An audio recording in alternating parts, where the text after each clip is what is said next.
ኦቨር ጀነራላይዜሽን ማለት በአንዱ ነገር ላይ ተመስርቶ ጀነራላይዝ ማድረግ ነው። ምሳሌ ልንገርሽ። አሜሪካን ሀገር አንድ ናይጄሪያዊ አገኘሁኝ። ከዛ ይሄ ሰው ያገኘሁት ሰው ጥሩ ሰው አይደለም። ስለዚህ ምን እላለሁ? ናይጄሪያንስ መጥፎች ናቸው እላለሁ። ይሄ በጣም የምንጠቀምበት የአእምሮ ዲስቶርሽን ነው፣ ጥመት ነው። የአእምሮ መቃኘት ያለበት መጸዳት ያለበት ነገር ነው። በብሔር እንደዛ ይደረጋል። ከአንድ ብሔር የሆነ አንድ ሰውዬ ጎዳሽ፣ ከዛ ያ ሰውዬ የተገኘበትን ብሔር እንዳለ እንዲህ ናቸው። አሁን እኛ ሀገራችን እየረበሽ ያለው እኮ እንዲህ ነው፣ ይሄኛው ብሔር እንዲህ ነው፣ የኛው ብሔር እንዲህ ነው ብሎ ኦቨር ጀነራላይዜሽን ይባላል። በጣም መጥፎ ነው። ላይፍ በቃ ደባሪ ነው። ራሴን ባጠፋ ነው የሚሻለው የሚል ሀሳብ ሲመጣባቸው ኢትስ ኖት ትሩ። ይሄ ኦቨር ጀነራላይዜሽን ይባላል። እና አንዱ አእምሯችንን ከሚያውክ የሀሳብ ጥመቶች መጸዳት ካለባቸው ነገሮች አንዱ ደግሞ ይሄ ነው። 11ኛው 12 ናቸው። ኢሞሽናል ሪዝኒንግ ይባላል። ኢሞሽናል ሪዝኒንግ ማለት አስቤ መወሰን ያለብኝን ነገር ስሜታዊ ሆኜ መወሰን፣ በአእምሮ ከማሰብና ከመወሰን ይልቅ በስሜት መወሰን ማለት ነው። ለወጣቶችም ስሜታዊ ሆናችሁ አትወስኑ። ራሽናል መሆን አለባችሁ። ማሰላሰል አለባችሁ። ኮግኒቲቭ ፕሮሰስ መካሄድ አለበት። ከዛ ነው የምትወስኑት እንጂ ስትናደዱ አትወስኑ፣ ስትደሰቱ አትወስኑ። 12ኛው በጣም ወደዋለሁ። ካታስትሮፋይዚንግ ይባላል። ካታስትሮፊ ታውቂያለሽ? ከባድ አደጋ ነው። ካታስትሮፋይዚንግ ማለት የተፈጠረውን ነገር ካታስትሮፋይዝ ማድረግ፣ በጣም ከመጠን በላይ። ምሳሌ ልንገርሽ። አንድ ልጃቸው ማዘር የሚገባው 3 ሰዓት ወይ 2 ሰዓት ነው እንበል፣ አመሸ። 3 ሰዓት ሆነ፣ እስካሁን አልገባም። አዎ ገለውታል፣ ልጄን ገለውታል። ሞቷል፣ ልጄ ገለውት ነው። አንዱ ደፍተውት ነው። አርፍዷል እኮ ወይ ስልኩ ስለጠፋበት ነው። ገለውታል፣ በቃ አልቆለታል። ደፍተውት ነው። ልጄን ሽብር። ይሄ ካታስትሮፊ ያደረጉታል። የልጁን ማምሸት በቃ ታክሲ እኮ ወረፋ ሆኖበት ነው እኮ የጠፋው። ወይ ጎርፍ አለ፣ ዝናብ የዘነበ ነበር፣ ምክንያት አለው። ካታስትሮፋይዝ ያደረጉታል። ጡቴን አመመኝ ትላለች። እዚህ ጋር ተሰማት። ብርድም ሊሆን ይችላል፣ ንፋስ እንትን ማስል ስፓዝም አለ። ጡቴን አመመኝ። አዎ ካንሰር ነው። በቃ ያ ብዙ ስሰማለት የነበረው ካንሰር እኔ ጋር መጣ ማለት ነው። ካታስትሮፋይዚንግ ነው። በቃ እዚህ ከጀርባው የሆነ ነገር ተሰማው፣ ኩላሊቱ አካባቢ ይሰማኛል። እዚህ ጋር ይሄ ሬናል ፌለር የሚባለው ነገር እሱ መጣ ማለት ነው። በቃ አሁን ኩላሊት ፌል ሊያደርግ ነው። ፌል ካያደረገ ደግሞ ዳያሊሲስ በምንድን ነው የማሰራው? ኩላሊት ስጠው ቢባል ማን ነው የሚሰጠኝ ለኔ? ዳያሊሲስ በምን አሰራለሁ? ደግሞ እንደገና ወጥቼ ቴሌቪዥን ላይ እርዳታ እኔ ደራሽ ለወገን የሚለውን ነው የሚመጣለን። አልፎ ነው የሚሄደው። ልክ ነሽ። ያ መዝሙር ይመጣበታል። እኔ ደራሽ እንደዛ ስላለኝ ካላ እኮ ትንሽ ነው የተሰማው። ግን እሱ ምን አስቧል? ሬናል ፌለር፣ ኩላሊቴዎች ፌል አድርገዋል። እርዳታ ይሰበሰባል። ኩላሊት የሚሰጠኝ ሰው ገና ያስፈልጋል። አሁን ይሄ በአንድ ነገር ላይ ተነስቶ ሽብር በራስ ላይ መፍጠር ካታስትሮፋይዚንግ ይባላል። አእምሯችንን፣ ሰላማችንን ይነሳል። አንዳንድ ሰዎች ሰማለሁ፣ ፖለቲካ አስተያየት ፍጹም አልሰጥም ትቻለሁ። ደግሞ ሙሉ በሙሉ ኢትዮጵያ አልቆላታል የሚሉ ሰዎች ያጋጥሙኛል። በቃ አንዱ ድብቅ አልቆላታል፣ ካሁን በኋላ ከጥቅም ውጭ ሆናለች የሚሉ ሰዎች ትሰማያለች። ካታስትሮፋይዚንግ ነው።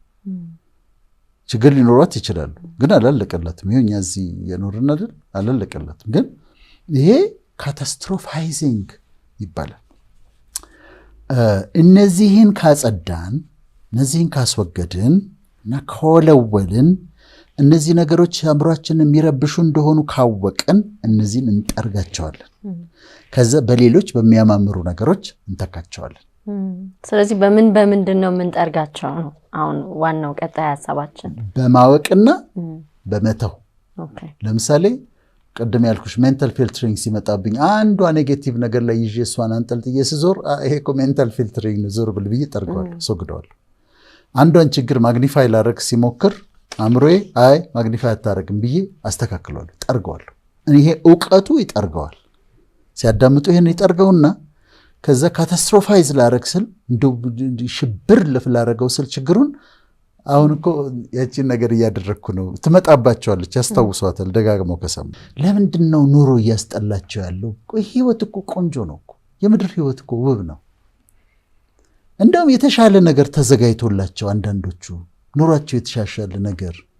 እኔ እኮ ሃይ ስኩል እኮ የተማርኩት ከመሿለኪያ ቦሌ እኮ በእግራችን እየተመላለስን ነው እኮ የተማርነው።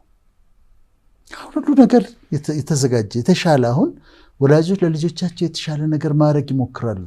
ዋትስ ሃፕኒንግ ኢት ሃፕንስ ላይፍ ላይ ወላጅ አጥተው ሊሆን ይችላል። ወላጆቻቸው ጋር አንዳንድ ችግሮች ሊኖሩ ይችላሉ።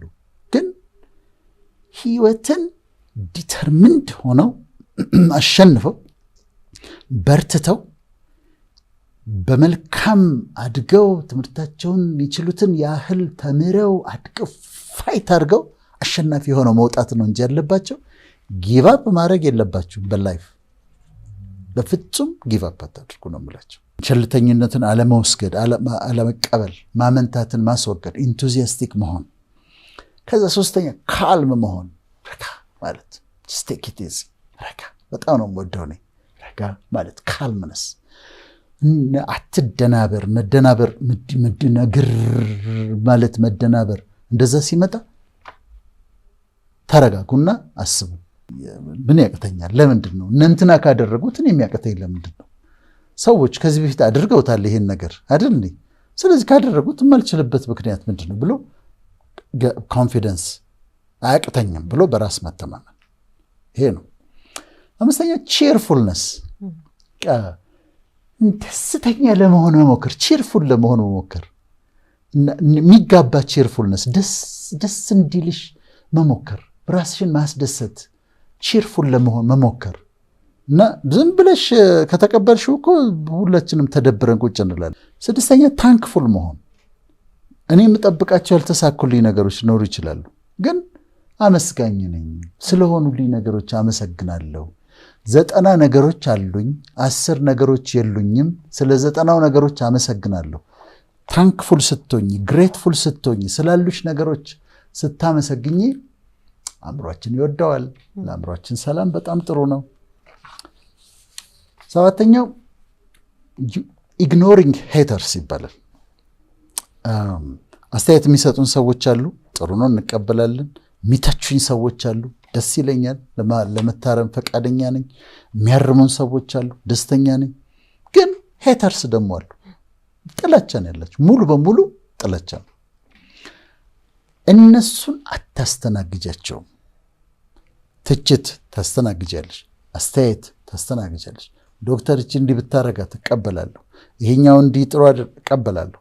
የሚጠላኝ ሰው ግን አይግኖር ሂም፣ ምክንያቱም ህይወቴን እንዲያበላሽ አልፈቅድለትም። እሱ በጥላቻ ስለተያዘ ነው እነዛን ነገሮች የሚያስበው። ስለዚህ እሱን ኢግኖር ታደርጊያለሽ። ስምንተኛው ፖዚቲቭ ሰልፍ ቶክ ይባላል። ፖዚቲቭ ሰልፍ ቶክ ማለት ከራስሽ ጋር ታወሪያለሽ፣ ራስሽ ጋር ታወሪያለሽ እና አንዳንዴ አይዞሽ ፍቅር የሚልሽ ሰው ላይኖር ይችላል። ግን አንቺ ራስሽ መስተዋት ፊት ቆመሽ ፍቅር እያረግሽ ነው፣ ጎበዝ ትችያለሽ በያት፣ ፍቅርን አናግሪያት፣ ጎበዝ ነሽ። አንዳንዴ ትከሻህን መታ መታ አድርገህ ሌላ የሚመታልህ ባይኖር ራስህ የራስን ትከሻ መታ መታ አድርገህ you are doing well አንበሳ ጎበዝ ብሎ ራስን ማበርታት ያስፈልጋል። ቢኖሩ ሰዎች ጥሩ ነበር የሚያበረቱሽ። ከሌሉ ግን አንቺ መስተዋት ፊት ቁሚና ለራስሽ ንገሪያት፣ ፍቅር አንቺ እኮ በጣም እኮ ጎበዝ ብለሽ አበርቻት። ይህ ፖዚቲቭ ሰልፍ ቶክ ይባላል።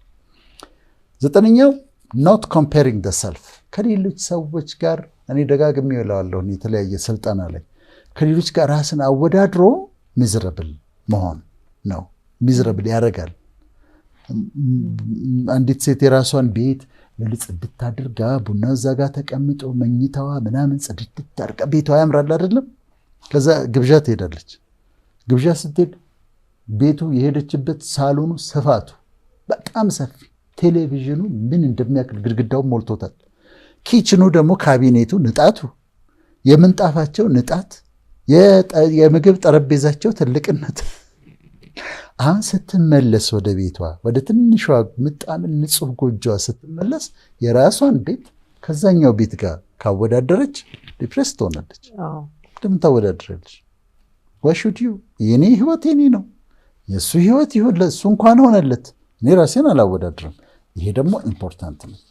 10ኛው መልካም የሆኑት ነገሮች ላይ አተኩሩ። የሆኑልን ጥሩ ጥሩ ነገሮች አሉ፣ እነሱ ላይ ፎከስ ማድረግ። ለምሳሌ እኔ ሲከፋኝ ምን አደርጋለሁ መሰለኝ? ሲከፋኝ ልጆቼን አስባቸዋለሁ። ልጆቼን ሳስባቸው ደስ ይለኛል። ወይ የፍቅር ጓደኛ ጮኛ ካላት ቢሮ ሲከፋት ጮኛዋ ትዝ ይላት፣ እሱም ማሰብ፣ እሱን ስታስብ ደስ ይላታል። ይሄ በጣም ጥሩ ነው።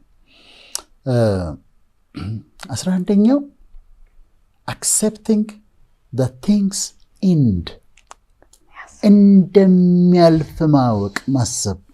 ያልፋል። ይሄም ማለት የማያልፍ ነገር የለም። ሁሉም ነገር ያልፋል። ችግር ውስጥ ከሆንክ ያልፋል። እመነኝ፣ ያልፋል። ይሄኛ ያለሽበት ችግር ይሄም ያልፋል። ስለዚህ እንደሚያልፍ ማወቅ። እኛ በህይወታችን ብዙ ነገር ብዙ ቻሌንጆች አይተናል። የማያልፉ የሚመስሉሽ ነገሮች አሉ፣ ግን አልፈው አላየሻቸው? በደንብ አይተሻቸዋል አይደለም? አዎ ፍቅር። ስለዚህ ያልፋል ብሎ ማለት ይሄም ያልፋል፣ የማያልፍ የለም ብሎ ማሰብ። የመጨረሻውና 12ኛው ፈጽሞ እግዚአብሔር የለም ፈጣሪ የለም ለሚሉ ሰዎች ምንም ማድረግ አልችልም። ግን ሃይማኖት ላላቸው ሙስሊም የሆኑ ክርስቲያን የሆኑ ጁዳይዝም ይከተሉ የትኛውን እምነት ይከተሉ ብሊፍ የብሊፍ ሲስተም ለአእምሮ ይረዳል። በሱፐር ናቹራል የሆነ አምላክ አለ፣ ሊረዳኝ የሚችል የሚወደኝ ፈጣሪ አለ ብሎ ማሰብ ደግሞ በጣም ኢምፖርታንት ነው። ሃይማኖት ያላቸው ሰዎች ሃይማኖት ከሌላቸው የበለጠ ረዥም ዘመን ይኖራሉ። ሃይማኖት ያላቸው ሰዎች ሃይማኖት ከሌላቸው ሰዎች የበለጠ የአእምሮ ሰላም አላቸው።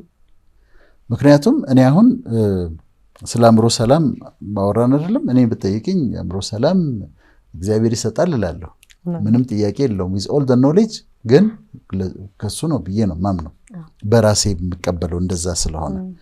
ስለዚህ ካንቺ በበለጠ አቅም ባለው ኦልማይቲ በሆነ ሁሉም ማድረግ በሚችል በፈለገው ጊዜ የፈለገውን ነገር ማድረግ በሚችል አምላክ መተማመን አእምሮሽ ሰላም ይሰጠዋል።